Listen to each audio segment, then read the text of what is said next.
You ask Tiger to solve. This deals with linear equations with one unknown. The final result is a equals -6. Let's solve it step by step. Group all constants on the right side of the equation. Add 15 to both sides. Group like terms. Simplify the arithmetic.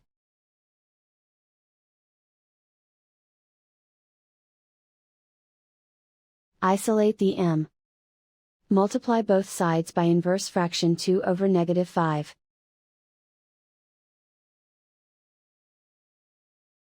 Move the negative sign from the denominator to the numerator. Group like terms. Multiply the coefficients. Simplify the arithmetic.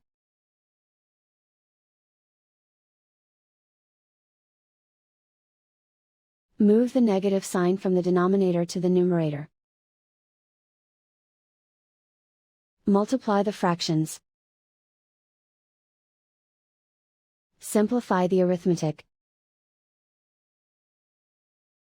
And so the final result is a equals -6.